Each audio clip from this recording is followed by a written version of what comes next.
Who's out there? Oh, boy.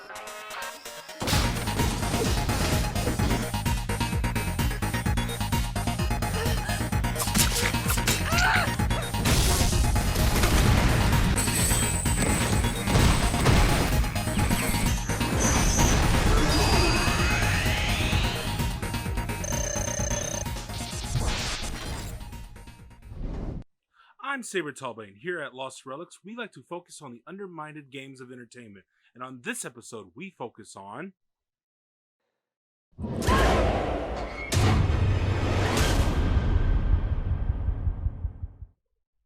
What is Dead by Daylight?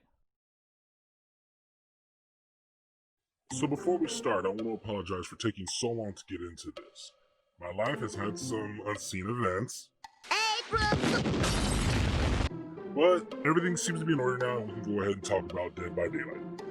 Well, it's a deadly game of cat and mouse where one killer has to hunt down 4 survivors in one of many randomly generated maps.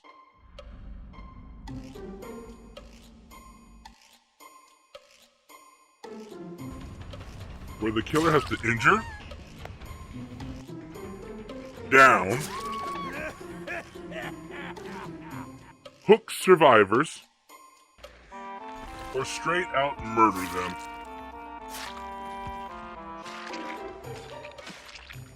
While it's the survivor's job to repair 5 generators scattered throughout the map, they can work together to get it done faster. And then when all 5 generators are fully prepared, the exit gates then become active. Once there, survivors then have to open the gate.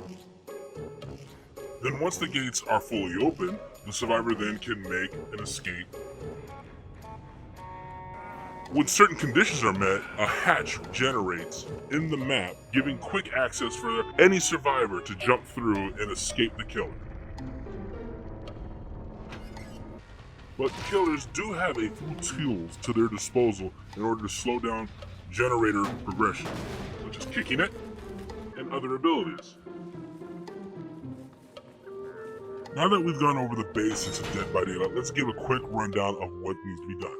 Find survivors or avoid the killer, protect generators or repair generators, escape by gate or by hatch if you're the survivor, or if you're the killer, injure survivors to sacrifice or kill them.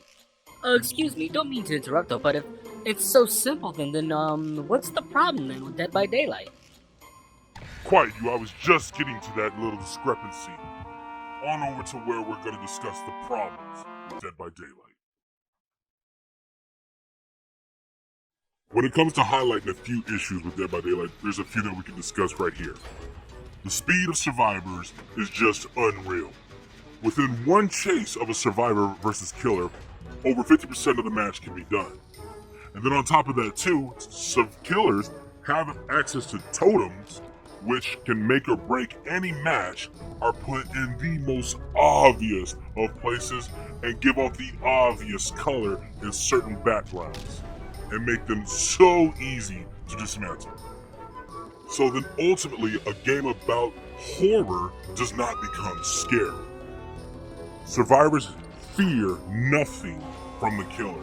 They bully the killer, gen rush, teabag. Survivors are ultimately the bad guys in this game. The challenge comes from being the killer in Dead by Daylight, not being the survivor. Being the survivor, even if you don't work well with others, you can still achieve a lot. Survivors have a huge amount of tools to use, such as pallets, abilities such as dead hard, window vaulting, flashlights, and all in all, certain character models are just damn near impossible to see. Look at the stealth abilities of just a standard David as Hag looks him dead in the eye and doesn't see him. Be one with it, and it will be one with you. I mean, what kind of shenanigans is that? He isn't even the best person suited for camouflage. But when all else fails, just run at the killer. They'll likely miss. And here we have one of the best examples of how invisible a survivor can be, and what they have access to in audio terms as well too. Not only do survivors get a heartbeat to signify how close the killer is, which I approve of, but there's also a gigantic radioactive red glow. What was that sound? Looks all clear. Once again, how the hell did David not get seen?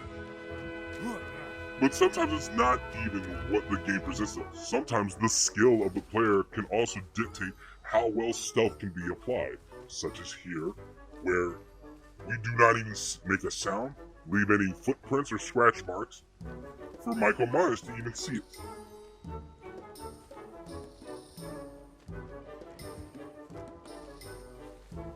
Then on top of that, if you do manage to hurt survivors but then they get away, they are given the option to either heal each other or use items to make themselves all better again. But ultimately, the biggest problem with Dead by Daylight is the speed of the survivors at what they can do. Well, I'm not convinced. It seems that the survivors may be good, but do the killers have abilities that they can use? You're giving me an 800 milligram headache right about now. But to answer your question, yes, us killers do have a variety of abilities, each one of us unique to the other. But now you point out a very important detail. With killers, we all have abilities and stats that make us different from one another. When it comes to survivors, the only thing that makes you guys different is what you look like. No one runs faster than another, no one repairs faster than another. You all are carbon copies of each other.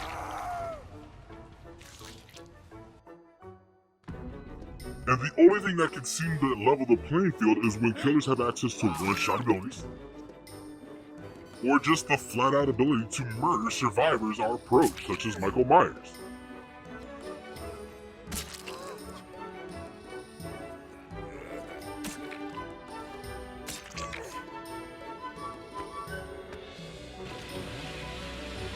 Or Billy's chainsaw dash, which is terrifying.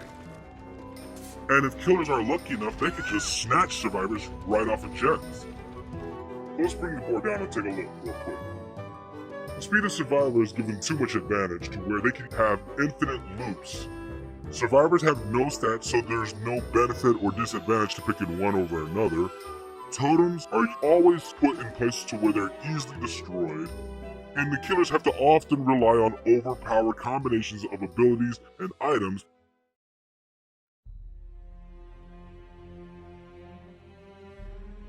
So I'm just going to give a quick few suggestions, because this is just the tip of the iceberg. There's way more issues involving Dead by Daylight. Oh, I bet you're just gonna suggest that the killers just get super uber powerful now, huh? Damn it, David, I am a gamer connoisseur. I demand balance and perfection out of my entertainment. So no, not like how my dim-witted friend just suggested, I do not recommend killers become super powerful. What I do recommend, however, is that the survivors get toned down, or give them reason to just not be Claudettes. Make it to where there's a survivor who's good at running but sucks at gen repair, or they get skill checks more frequently while working on gens, or have another survivor can heal much faster than other survivors without the need of perks and abilities. Another thing I forgot to mention as well too is the amount of audio and visual cues that survivors have access to. When working or trying to be sneaky, the audio cue of the terror radius as well as the visual cue of the red stain, that is too much information for the survivor to go off of. Because even in a group of survivors, the killer will often find themselves struggling just on the sheer stat alone that survivors don't have to play that. And then in terms of totem placement, how about not make them super obvious? There's no point in putting totems to spawn right next to high traffic areas such as generators or out in the literal open. Because even with the situation that you see on the screen right now, the Wraith should totally have us dead to rights. But because of our abilities, our lack of stats, and our communication, Nobody died in that match. And it even gets to the point to where the survivors are even in their dying state almost impossible to find if done right, and can still escape. Truthfully, that I don't have a problem. But as it stands right now, Dead by Daylight is almost at that point to perfection. It's almost there. It just needs a few tweaks.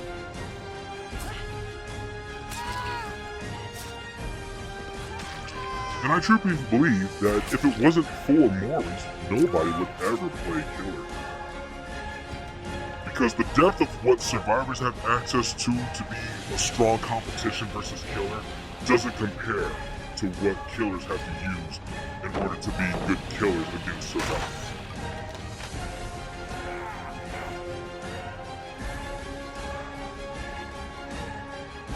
Even the game sometimes doesn't want the killer to win by even when they have got nobody else left to kill. The last survivor has an advantage because the hooks that are used don't regenerate. Bring that board around one more time. So, over the things that we discussed, how about we give survivors some stats? Makes sense. Some be faster than others, some better at other jobs than others.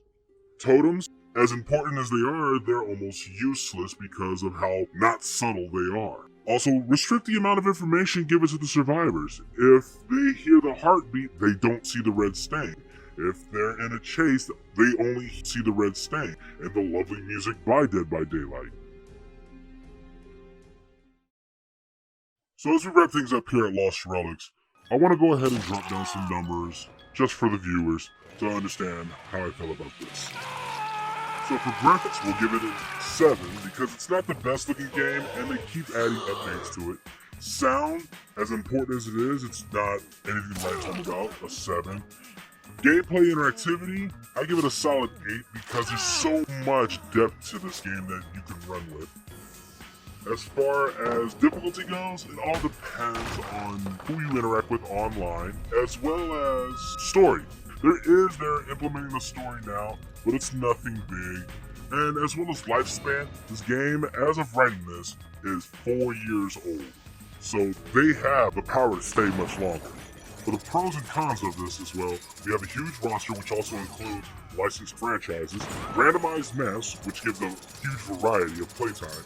New and additional content is also added every 2 to 3 months. The only downsides is that there's no offline play, no single player. The difficulty curve can be pretty inconsistent or very one-sided. The cost to people who play the game longer kind of is outweighed for new players. And then also don't expect to have this game mastered within 7 days.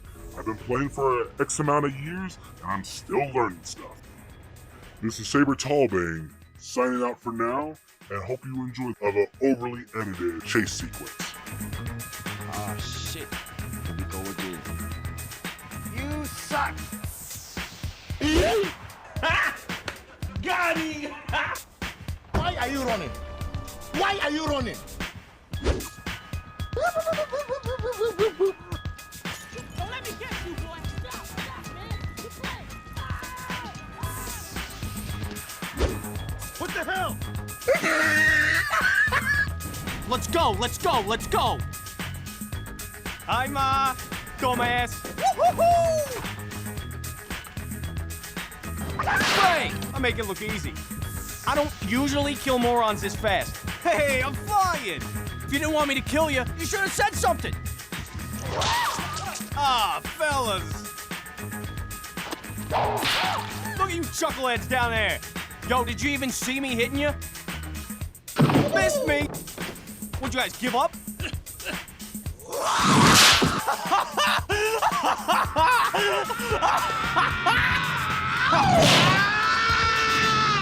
Now stand back, I gotta practice my stabbing.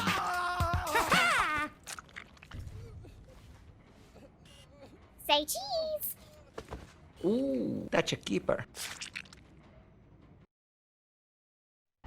This concludes our first episode. If you like what you see here, drop a comment down. We'll listen to your thoughts and hopefully we can keep this going and make the content that you guys desire. Until next time, thanks again.